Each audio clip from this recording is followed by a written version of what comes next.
Nggak salah kok nangis. Mau kamu cewek, mau kamu cowok, nangis mah nangis aja.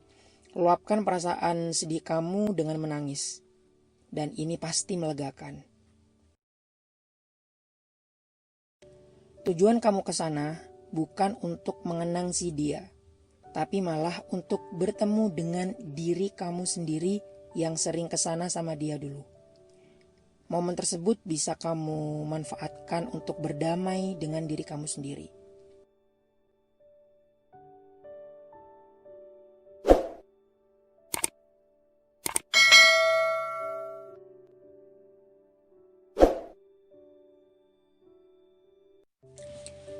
Assalamualaikum warahmatullahi wabarakatuh. Welcome back to my channel Zadi Takwa Pangeran Bersarung.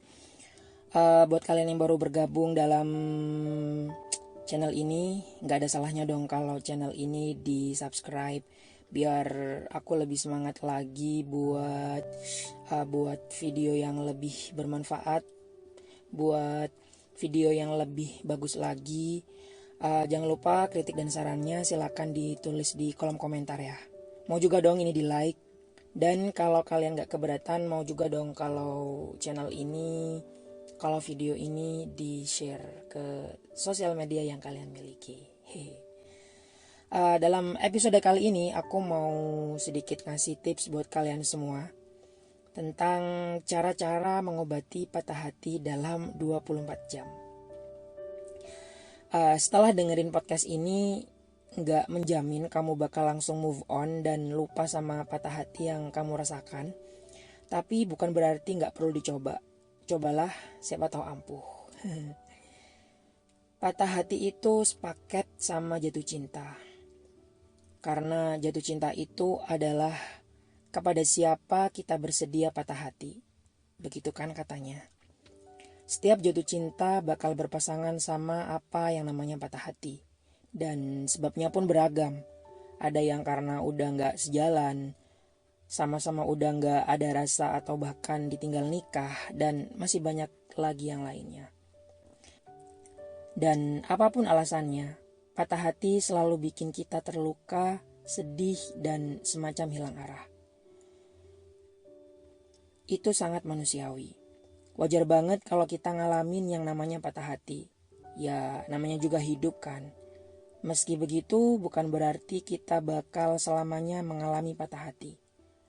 Bukan berarti kalau udah luka gak bakal sembuh. Bukan berarti kalau luka bakal selamanya gak bangkit. Kalau dipikir-pikir dan mau ambil hikmahnya, patah hati adalah awal dari perasaan yang baru. Patah hati adalah awal dari kisah cinta yang baru. Sakit sih, dan itu pasti. Tapi ya gak akan selamanya. Yakinlah, gak ada yang selamanya di dunia ini. Dalam video kali ini aku mau ngasih tips buat kalian. Tapi sebelum lanjut, jangan lupa di subscribe dulu, di like, di komen, dan nanti janji ya bakalan mau nge-share video ini, oke?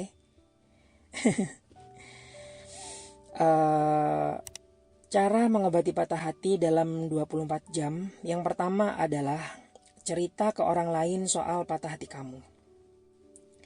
Berbagi cerita dan beban hidup ke orang lain itu lumrah, iya kan? Ya kan kita makhluk sosial ya, jadi harus kudu berbagi, termasuk cerita patah hati kamu.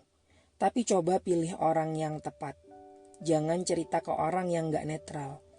Maksudnya cerita ke orang yang gak bakal memihak kamu ataupun si oknum yang bikin kamu patah hati.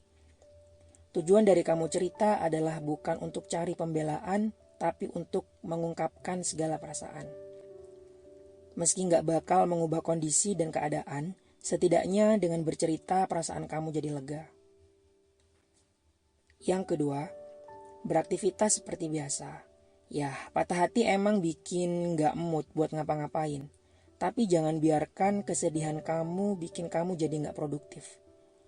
Lakukan kegiatan seperti biasa, lakukan kegiatan yang produktif dengan cara menyibukkan diri kepada sesuatu yang lebih bermanfaat, yang nantinya bisa bikin lupa kalau kamu lagi patah hati.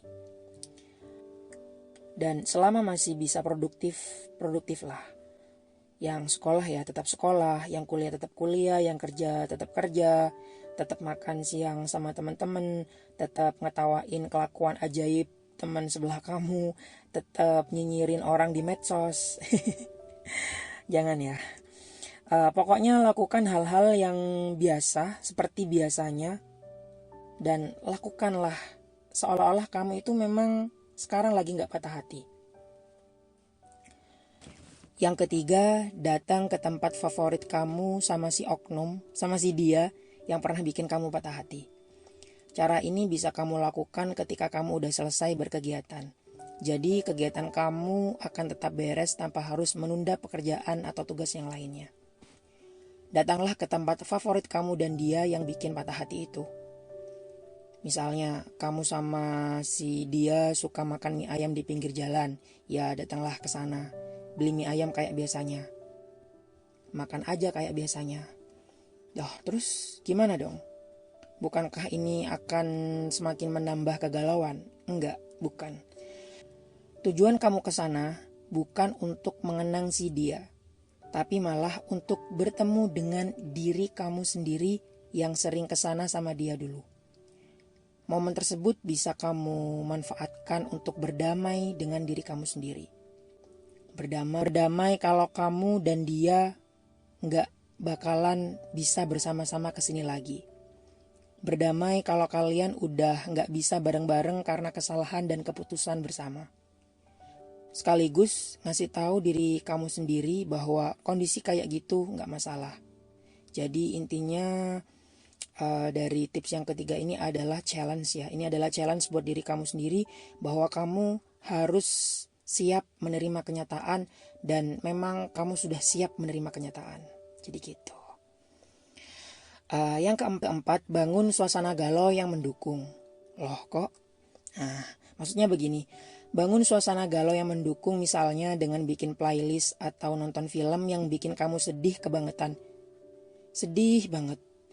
Ini kok kayaknya tips yang nomor 4 kok ngawur ya. Gini, karena kadang kita itu sok kuat bilang gak galau pas lagi patah hati. Kita kayak gini, jarine cowone ku koyo yo gitu ya. Tujuannya kalian lihat film yang sedih, film yang bikin galau, film yang bikin baper, itu sebenarnya lebih cenderung untuk men-challenge diri sendiri. Tujuannya biar kamu menerima diri kalau kamu lagi patah hati. Jadi butuh diingetin lewat hal-hal eksternal tersebut. Aneh gak yang nomor 4? Buat kalian yang masih bingung dengan tips yang nomor 4, kalian bisa komen di kolom komentar. Yang kelima, nomor 5, menangislah. Terakhir nih. Iya, menangislah. Jangan ditahan. Kalau kamu malu nangis di depan orang, nangis aja di dalam kamar. Atau bahkan di dalam kamar mandi. Biar gak ketahuan pakai shower ya.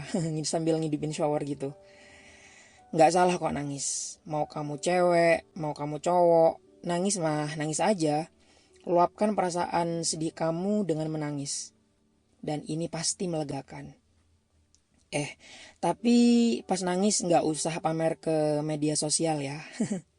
Jangan diunggah di Instastory, bahkan sampai live, atau malah dijadiin vlog. Jangan deh. Mungkin kamu butuh penyaluran perasaan, tapi beberapa bulan atau tahun kemudian, ketika kamu melihatnya lagi dan orang-orang udah pada nonton, yang ada kamu bakalan malu sendiri ngelihat kamu nangis di sosmed. Ya kecuali kalau niat kamu emang pengen viral sih. Kayak Keke. Aku bukan boneka. Oke. Tapi ini penting banget buat dicatat. Jangan kelamaan nangisnya. Setelah lewat dari 24 jam sejak kamu patah hati, berjanjilah sama diri sendiri buat enggak kebanyakan nangis mengingat patah hati yang kamu alami. Berat enggak? Ya emang berat sih, tapi semua tergantung dengan niat. Dan lagi-lagi tempat menangis terbaik adalah di atas sajadah. Semakin dekatkan diri pada Allah Subhanahu wa Ta'ala. Mungkin kamu sudah terlalu lama melakukan dosa pacaran dan inilah saatnya untuk memperbanyak ibadah. perbaikilah ibadah, baik itu ibadah wajib maupun sunnah. Dengan memperbanyak ibadah, kamu bisa fokus pada kehidupan yang lebih baik. Mungkin dari doa-doa dalam berbagai ibadah itu, Allah bakal mengganti sang mantan dengan istri atau suami yang lebih solih. Suami solih, istri yang solihah. Amin Allahumma amin. Allah subhanahu wa ta'ala berfirman, ala bidzikrillahi tatmainnul qulub, yang artinya hanya dengan mengingat Allah lah hati akan menjadi tenang. By the way nih guys, banyak yang bilang kalau time will heal. Ini enggak ya guys, enggak. Waktu sama sekali enggak menyembuhkan. Waktu akan tetap berputar seperti biasa. Hanya kita yang bisa menentukan sampai kapan kita mau bersedih dan bergalau lia. Kira-kira kamu mau galau yang lama apa yang sebentar? Semua kembali pada pribadi kalian masing-masing. Semoga bermanfaat. Jangan lupa di like, share, komen, dan subscribe ya. Oke. Terima kasih sudah menonton video dan mendengarkan podcast ini. Semoga bermanfaat. Jika dirasa bermanfaat, silakan bagikan kepada siapapun dan di sosial media manapun. Dengan segala kerendahan hati, mohon kritik dan sarannya ya. Silakan tulis di kolom komentar. Jangan lupa di subscribe. Jangan lupa di follow di podcastnya. Oke, wassalamualaikum warahmatullahi wabarakatuh.